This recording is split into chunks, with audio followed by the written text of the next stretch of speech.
Hello everyone. तो आज हम इस वीडियो में डिस्कस करने वाले हैं जॉन कीट्स के बारे में।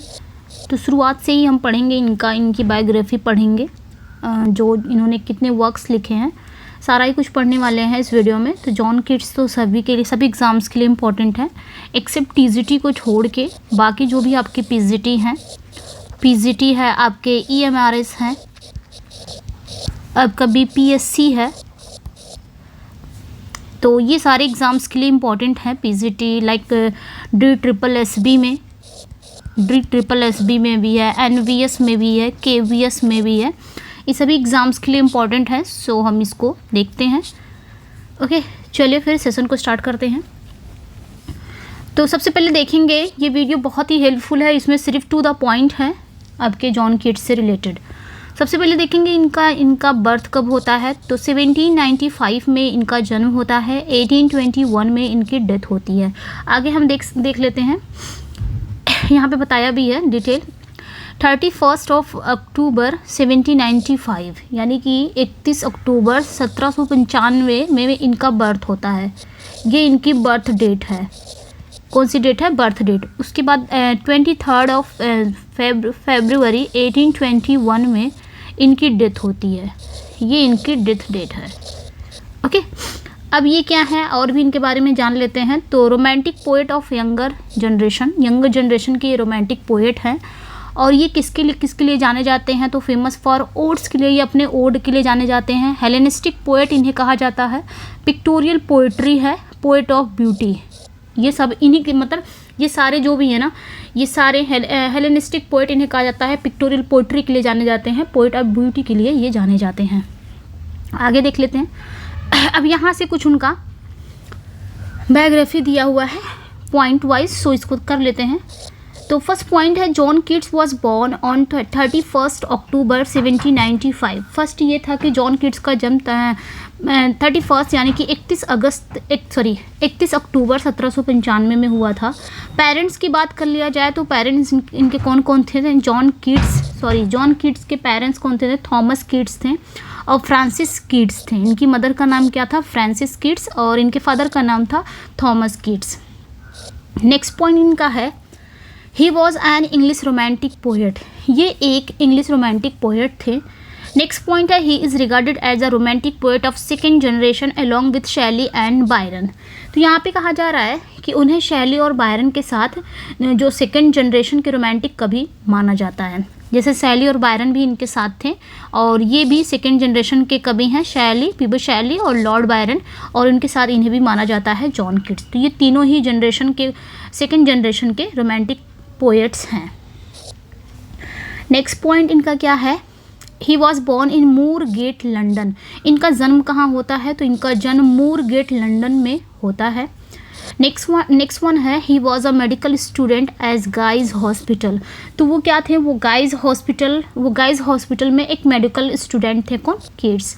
नेक्स्ट है, George Luis Borges named his first encounter with Keats an experience he felt all his life. बात यहाँ पे क्या हो रही है कि जॉर्ज लुइस बॉर्गेस ने कीट्स के साथ अपनी पहली मुलाकात को एक ऐसा अनुभव बताया जिसे उन्होंने जीवन भर महसूस किया। जो आपके जॉर्ज लुइस बॉर्गेस थे, इन्होंने कीट्स के साथ अपनी पहली मुलाकात को ऐसा बताया कि मेरी जो कीट्स की पहली मुलाकात थी, ये मेरे जीवन का वो अनुभव उन्होंने बताया कि जिसे वो जीवन भर महसूस करेंगे, याद करेंगे। नेक्स्ट पॉइंट पे आते हैं हम। Keats was baptised as saint Botolph without bishop gate and was sent to local dame school as a child. बात यहाँ पे क्या हो रही है? यहाँ पे बात हो रही है कि कीट्स को बिशप गेट के बिना ही सेंट बेटोल्फ में इन्हें क्या किया गया था? बैप्टाइज किया गया था। बिशप गेट के बिना ही इन्हें सेंट बेटोल्फ में बैप्टाइज किया गया था, और बाद में और एक बच्चे के रूप में उन्हें एक स्थानीय डेम स्कूल में भेज दिया गया था। एज अ चाइल्ड उन्हें एक लोकल डेम स्कूल में भेज दिया गया था। तो ये इंपॉर्टेंट पॉइंट हो सकता है।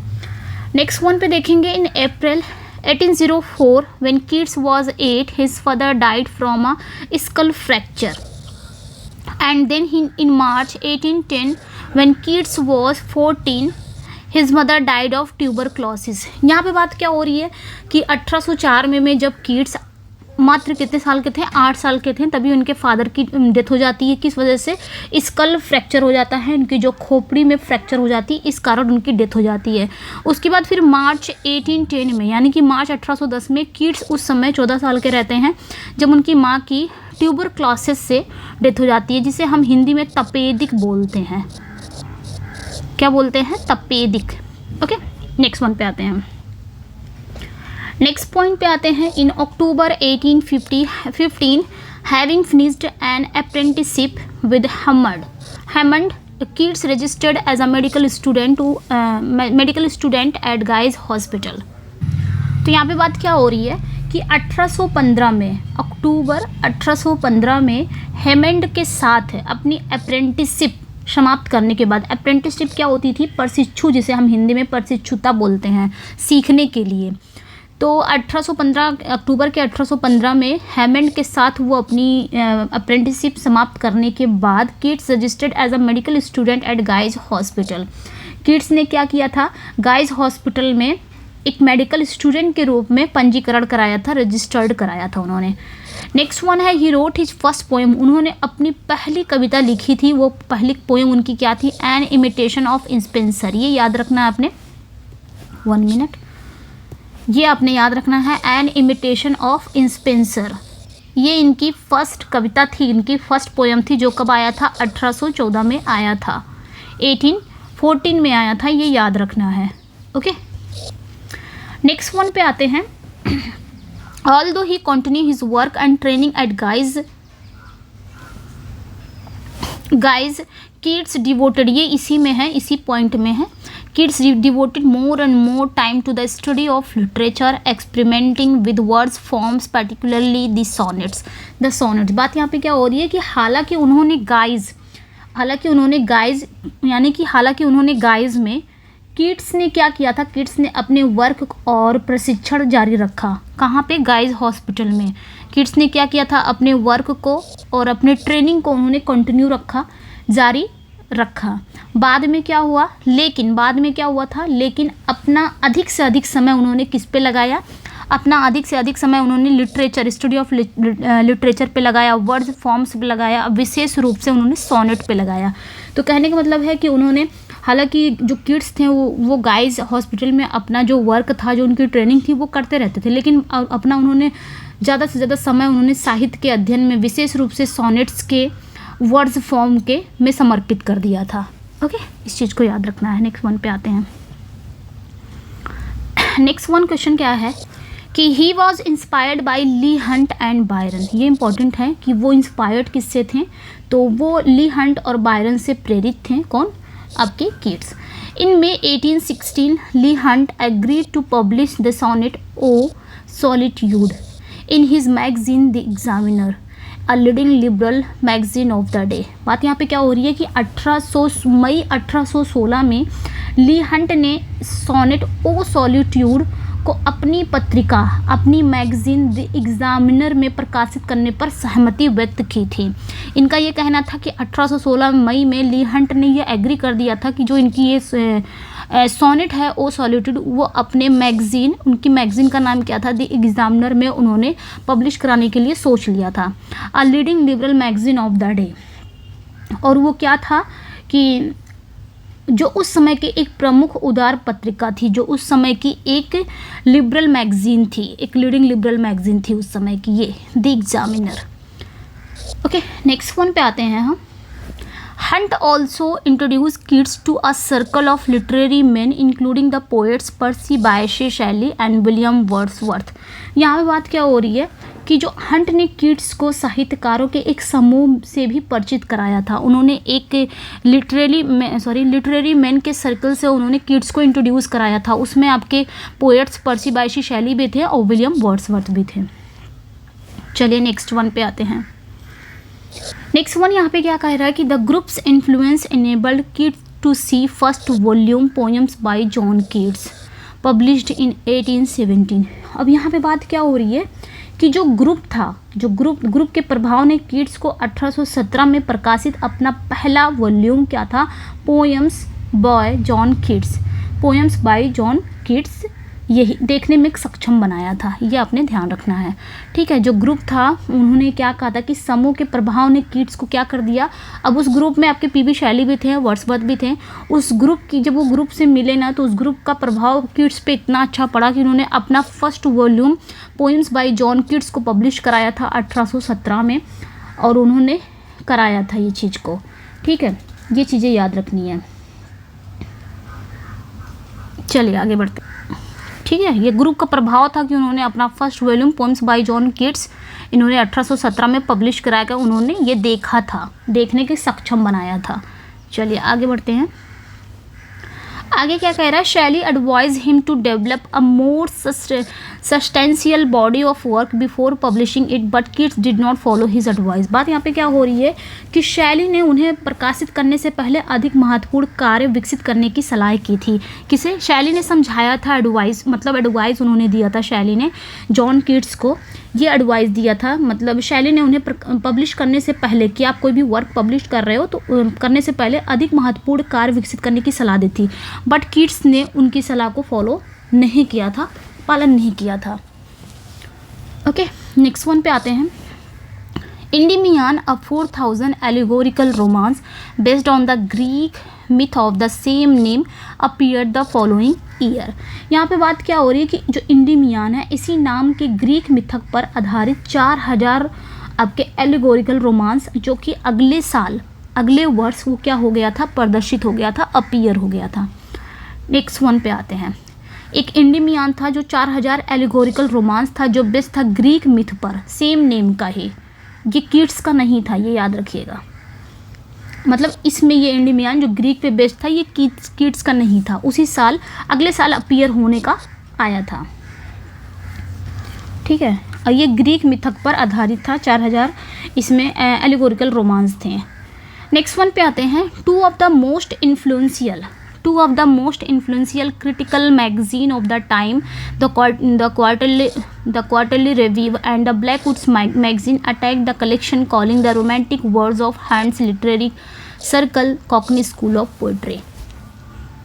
ओके, तो यहाँ पे बात क्या हो रही है कि two of the most influential critical magazine of the time, उस समय का यहाँ पे बात हो रही है कि उस समय के दो प्रभावशाली आलोचनात्मक पत्रिकाएं थी। वो कौन कौन सी थी? द क्वार्टरली रिव्यू था एंड द ब्लैकवुड मैगजीन था। इन्होंने क्या किया था, इस कलेक्शन पर इन्होंने हमला कर दिया था। कौन सा कलेक्शन था वो जॉन कीट्स का था। Calling the romantic words of hunts literary circle the Cockney school of poetry. और यहाँ पे बात कर रही है कि हंट के जो साहित्यिक समूह था, जो रोमांटिक वर्ड्स था, हंट का जो रोमांटिक सर्कल था, हंट का जो लिटरेरी सर्कल था वो क्या कर दिया था, हंट के साहित्यिक समूह को, रोमांटिक कविता को क्या कहा जाता था? The Cockney school of poetry कहा जाता था, ये याद रखिएगा। तो इसमें आपका क्या याद रखना इंपॉर्टेंट है, 1 मिनट, ये बहुत इंपॉर्टेंट पॉइंट हो जाता है कि उस समय के दो बहुत ही प्रभावशाली क्रिटिकल मैगजीन थे, एक क्वार्टरली रिव्यू ये था, एक ब्लैकवुड मैगजीन। ये बहुत ही इंपॉर्टेंट पॉइंट है जिन्होंने इस कलेक्शन पर हमला कर दिया था, जॉन कीट्स के कलेक्शन पर। आगे क्या हो रही है कि जो रोमांटिक वर्ड्स ऑफ हंट का जो लिटरेरी सर्कल था, उन्हें क्या कहा जाता था? कॉकनी स्कूल ऑफ पोएट्री कहा जाता था। तो ये भी याद रखने की ज़रूरत है। ओके, ये इंपॉर्टेंट है कि हंट के साहित्यिक समूह को, रोमांटिक कविता को the Cockney school of poetry भी कहा जाता था। नेक्स्ट वन पे आते हैं। ये इंपॉर्टेंट पॉइंट था ऊपर वाला। ब्लैकवुड मैगजीन में क्या हुआ था? Blackwood declared Endymion to be nonsense and recommended that Keats give up poetry. जब इन्होंने इंडिमियान को ब्लैकवुड मैगजीन में अपना पब्लिश कराने का सोचा तो ब्लैकवुड मैगजीन जो था उन्होंने उस कलेक्शन को तो सबसे पहले हमला कर दिया। बाद में उन्होंने इंडिमियान को क्या कर दिया, ब्लैकवुड ने इंडिमियान को बकवास बताया। क्या कहा कि जो इंडिमियान जिसने भी लिखा है ये एक बकवास वर्क है, एंड और रिकमेंड किया कीट्स को कि कीट्स पोइट्री को छोड़ दें। ठीक है, तो ये चीज़ें हैं, और सिफारिश की कि कीट्स कविता को छोड़ दें, वो लिखे ना, क्योंकि उनका जो वर्क इंडिमियान है वो नॉनसेंस है। ठीक है, नेक्स्ट वन पे आते हैं। While nursing his brother who was suffering from tuberculosis Keats met Keats met, यहाँ पे पहले इतना देख लेते हैं। बात यहाँ पे क्या हो रही है कि while nursing his brother who was suffering from tuberculosis, तो अपने भाई जो कि ट्यूबरक्लोसिस से पीड़ित था की देखभाल करते समय Keats met a fell in love with a woman named Fanny Brawne. तो कीट्स एक महिला से मिलते हैं वहाँ पे जिसका नाम क्या रहता है, फैनी ब्राउन रहता है। वो उससे मिलते हैं और उसके प्यार में पड़ जाते हैं। तो ये भी देखिएगा। यहाँ पे बात क्या हो रही थी कि अपने भाई जो कि ट्यूबरक्लोसिस से पीड़ित था उन्हीं की देखभाल ये कर रहे थे और उस समय इनकी मुलाकात फैनी ब्राउन नामक महिला से होती है, जो जब उन्हें प्यार भी हो जाता है उसी से, किड्स को। ओके, नेक्स्ट वन पे आते हैं। Writing some of his finest poetry between 1818 and 1819। बात यहाँ पे कह रही है कि 1818 और 1819 के बीच अपनी कुछ बेहतरीन कविताएं लिखे थे इन्होंने। जैसे kids mainly worked on Hyperion, a Miltonic blank words epic of the Greek creation myth. यहाँ पे बात क्या हो रही है कि किड्स ने मुख्य रूप से हाइपीरियन पर काम किया था और जो ग्रीक सृजन मिथक का एक मिल्टोनिक रिक्त पद महाकाव्य है। ठीक है, ये याद रखेंगे। तो यहाँ पे बात यही हो रही थी कि किड्स ने मुख्य रूप से हाइपीरियन पर वर्क किया था, जो कि एक Miltonic blank words Greek creation myth का एक मिल्टोनिक ब्लैंक वर्ड्स एपिक था। ये याद रखिएगा। नेक्स्ट वन पे आते हैं। He stopped writing Hyperion upon the death of his brother after completing only a small portion. But यहाँ तक देख लेते हैं पहले। यहाँ पे बात क्या हो रही है कि उन्होंने केवल एक छोटा सा भाग पूरा करने के बाद अपने भाई के डेथ पर हाइपीरियन लिखना बंद कर दिया था। But in late 1819 he return to the piece and rewrote it as the fall of Hyperion. बाद में उन्होंने क्या किया, लेकिन 1819 के एंड में वो उस पीस पर वापस लौटे और इसे द फॉल ऑफ हाइपीरियन के रूप में फिर से लिखा, जो कि 1856 तक ये अनपब्लिश्ड रहा। ठीक है, तो ये इंपॉर्टेंट पॉइंट हो जाता है कि इन्होंने हाइपीरियन लिखना बंद कर दिया था जब उनके भाई की डेथ हो गई थी। उस पर उन्होंने एक छोटा सा ही पोर्शन उन्होंने लिखा था और उन्होंने अपने भाई के डेथ पर उसे बंद किया। लेकिन बाद में फिर 1819 में उन्होंने उस पीस पे आए और दोबारा उन्होंने लिखना स्टार्ट किया। तो पहले हाइपीरियन नाम था, बाद में उसी पीस को जब दोबारा उन्होंने उठाया लिखने के लिए तो द फॉल ऑफ हाइपीरियन नाम रखा, और जो 1856 तक ये पब्लिश नहीं हुआ था। ठीक है, ये पब्लिश नहीं हुआ था, ये याद रखना है। नेक्स्ट वन पे आते हैं। नेक्स्ट वन क्या कह रहा है। In July 1820 he publish his third and best volume of poetry Lamia, Isabella, the ewe of Saint Agnes and other poems. ये बहुत ही इंपॉर्टेंट पॉइंट हो जाता है। इसकी सारे पॉइंट इंपॉर्टेंट हैं जॉन कीट्स के, एकदम टू द पॉइंट मैं लेके आई हूँ। यहाँ पे बात क्या हो रही है कि जुलाई 1820 में उन्होंने अपनी तीसरी और सर्वश्रेष्ठ कविताएं, जैसे अब उन्होंने थर्ड एंड बेस्ट वॉल्यूम उनकी पोइट्री थी, जैसे कि Lamia, Isabella and the ewe of Saint Agnes और अन्य कविताएं प्रकाशित की। 1820 में ये सारी पोएम्स इनकी पब्लिश हुई थी। ओके, ये चीज़ें याद रखनी है। नेक्स्ट वन पे आते हैं। नेक्स्ट वन पे यहाँ पे आएंगे। The volume also contains unfinished Hyperion and the 3 poems considered among the finest in the English language: Ode on a Grecian Urn, Ode on a Melancholy and Ode to a Nightingale। यहाँ पे बात क्या हो रही है कि इस volume में अधूरी हाइपीरियन और अंग्रेजी भाषा की बेहतरीन माने जाने वाली 3 कविताएं हैं। कौन कौन सी हैं? ओड ऑन ग्रेशियन अर्न है, मेलनकली है और नाइटिंगल है। ठीक है, ये चीज़ें आपने याद रखनी है। ये इनकी फाइनेस्ट पोइट्री में मानी जाने वाली, बेहतरीन मानी जाने वाली 3 कविताएं हैं। नेक्स्ट वन पे आते हैं। The book received enthusiastic praise from Hunt, Shelley, Charles Lamb and others. यहाँ पे बात क्या हो रही है कि जो बुक है, बुक को हंट, शैली, चार्ल्स लैम और अन्य जो राइटर थे उन्होंने उत्साही प्रशंसा मिली। इस बुक को उत्साही प्रशंसा मिली। And in August Francis Jeffrey, influential editor of Edinburgh review, wrote a review praising both the new book and Endymion. आगे यहाँ पे क्या कहा जा रहा है। और अगस्त में एडिनबर्ग रिव्यू के प्रभावशाली जो एडिटर हैं फ्रांसीसी जेफरी ने नई किताब और इंडिमियान दोनों की प्रशंसा करते हुए उन्होंने एक समीक्षा लिखी। ठीक है, ये चीज़ें आपने याद रखनी। उन्होंने एक रिव्यू प्रेजिंग लिखा, ओके, एक न्यू बुक इंडिमियान को। चलिए आगे बढ़ते हैं। नेक्स्ट वन पे आते हैं। नेक्स्ट वन क्या है। The fragment Hyperion was considered by Keats contemporaries to be his greatest achievement. यहाँ पे बात क्या हो रही है कि कीट्स के समकालीनों द्वारा जो इनका फ्रैगमेंट था हाइपीरियन को उनकी सबसे बड़ी उपलब्धि माना गया। हाइपीरियन जो कि फ्रैगमेंट था ये उनके समकालीन द्वारा ऐसा कहा जाता था कि उनके कंटेम्प्रेरीज के द्वारा माना जाता था कि उनकी हाइपीरियन उनकी सबसे बड़ी उपलब्धि है। But by that time he had reached an advance stage of a disease and was too ill to be encourage. लेकिन उस समय तक वो अपनी बीमारी के एकदम एडवांस स्टेज पर पहुंच चुके थे और इतने बीमार थे, ये आपने याद रखना है। उस समय वो क्या थे, उस समय तक वो अपनी बीमारी के एडवांस स्टेज पर पहुंच चुके थे और इतने बीमार थे कि उन्हें प्रोत्साहित नहीं किया जा सकता था। इतना बीमार हो गए थे ना कि उन्हें इनकरेज भी नहीं किया जा सकता था। ओके, नेक्स्ट वन पे आते हैं। Under his doctor's order to seek a warm climate for the winter, Keats went to Rome with his friend the painter Joseph Severn. यहाँ पे बात क्या हो रही है कि सर्दियों के लिए गर्म जलवायु की तलाश करने के लिए अपने डॉक्टर के आदेश के तहत वो कहाँ चले गए थे। किड्स अपने उनका एक दोस्त था जो कि पेंटर था जोसेफ शेबर्न के साथ वो कहाँ चले गए थे, रोम चले गए थे। ये था कि डॉक्टर ने उन्हें सलाह दिया था कि आपको गर्म जलवायु में जाना चाहिए और यहाँ से हट जाना चाहिए। तो उस क्लाइमेट को चेंज करने के लिए वो अपने एक दोस्त जो कि पेंटर था जोसेफ शेबर्न, इनके साथ ये रोम चले जाते हैं। नेक्स्ट पॉइंट है इनका, he died there on February 23, 1821 due to tuberculosis at the age of 25 and was buried in the Protestant cemetery. यहाँ पे बात क्या हो रही है कि 23 फरवरी 1821 में इनकी डेथ हो जाती है ट्यूबरक्लोसिस के कारण।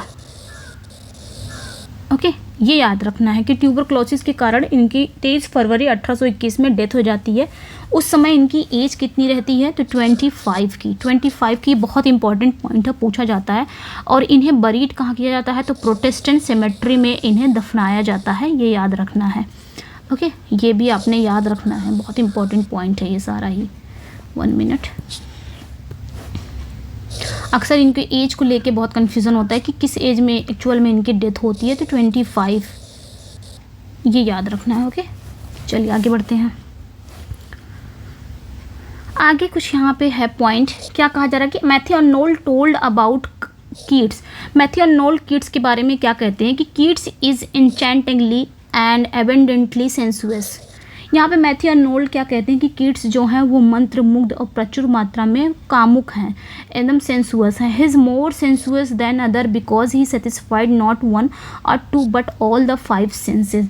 आगे वो क्या कहते हैं, क्यों कहते हैं वो ऐसा मैथ्यू आर्नोल्ड कीट्स को, क्योंकि वो एक या दो नहीं बल्कि सभी 5 इंद्रियों को संतुष्ट किया है उन्होंने। 5 सेंसेस को उन्होंने क्या किया है, सेटिस्फाइड किया है। ये बात कौन कहता है, मैथ्यू आर्नोल्ड कहते हैं अबाउट कीट्स। नेक्स्ट है इन अ लेटर एंटाइटल्ड। एक लेटर का नाम क्या है, एन ऑक्सीओमस। ठीक है, an axioms and the surprise of poetry letter to John Taylor. तो ऑन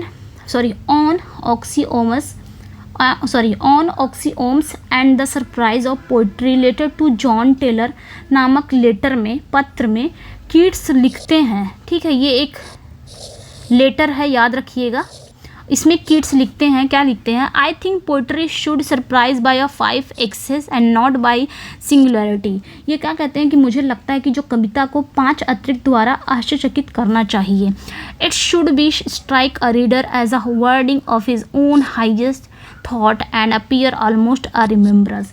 आगे क्या कहा जा रहा है कि ना ही मतलब कहते हैं कि मुझे लगता है कि कविता को 5 अतिरिक्त द्वारा आश्चर्यचकित करना चाहिए, ना कि विलक्षणता से। इसे पाठक को अपने उच्चतम विचार के शब्दों के रूप में प्रभावित करना चाहिए। जो रीडर हैं उनकी बात कर रहे हैं कि इसे पाठक यानी कि इसे रीडर को अपने उच्चतम विचार के शब्दों के रूप में प्रभावित करना चाहिए और प्रकट होना चाहिए लगभग एक याद बन के। तो ऐसा किसने कहा है, कीट्स ने कहा है। ठीक है, आगे क्या कहते हैं, पोइट्री को ही कहते हैं वो। नेक्स्ट पॉइंट क्या है, the ewe of Saint Agnes was considered his first mature work. तो ईव ऑफ सेंट एग्निस, ये जो इनका वर्क है, 1 मिनट, ये जो इनका वर्क है ईव ऑफ सेंट एग्निस, इससे माना जाता है इनका फर्स्ट मैच्योर वर्क माना जाता है। तो ये इम्पोर्टेंट हो जाता है, इनका फर्स्ट मैच्योर वर्क ये माना जाता है। ओके, तो इतना ही रहने देते हैं आज की वीडियो में। इधर आपका देखिए वर्क ऑफ जॉन कीट्स हैं, जॉन कीट्स के वर्क हैं, फिर पोएटिक रोमांस है, फेमस वर्क इनके कुछ हैं, बहुत ही इम्पॉर्टेंट है। इनकम्प्लीट वर्क्स भी हैं, नेगेटिव कैपेबिलिटी इन्होंने दिया था। आगे देख सकते हैं इगोटिस्टिकल सबलाइम इन्होंने ही दिया था, बहुत ही इंपॉर्टेंट है। मेजर वर्क्स इनके कुछ हैं, आगे भी है ओड टू नाइटिंगेल, इसके बारे में पूरा डिटेल समझाया गया है। और आगे देख सकते हैं ओड टू ऑटम के बारे में बताया गया है, हाइपीरियन के बारे में बताया गया है, बहुत ही ज़्यादा है। तो इसको हम नेक्स्ट वीडियो में देखेंगे। आज इस वीडियो में बस इतना ही रहने देते हैं। ओके, इस वीडियो में हमने बस इतना ही पढ़ा है कि उनके जो बायोग्राफी वगैरह है, ये सारे उनके कौन से वर्क, उन्होंने कौन सा पहला पोइट्री कौन सी लिखी थी, कहाँ पे उनके जो हाइपीरियन है कौन कौन सी पत्रिका में आए थे, ये सारा चीज़ें हमने इसमें पढ़ लिया। नेक्स्ट में हम इसके आगे हम इनके वर्क्स पे पढ़ेंगे। तो मिलते हैं नेक्स्ट वीडियो में, इतना ही रहने देते हैं। और इसका PDF चाहिए तो टेलीग्राम पे हीना इंग्लिश क्लासेस से आप वहाँ पे ज्वाइन हो सकते हैं और वहाँ पे आपको इसका PDF मिल जाएगा। ओके, तो मिलते हैं नेक्स्ट वीडियो में। Thank you for watching. Channel पे नए हैं तो चैनल को सब्सक्राइब करिए, वीडियो को लाइक एंड शेयर ज़रूर कर दीजिएगा। Bye bye.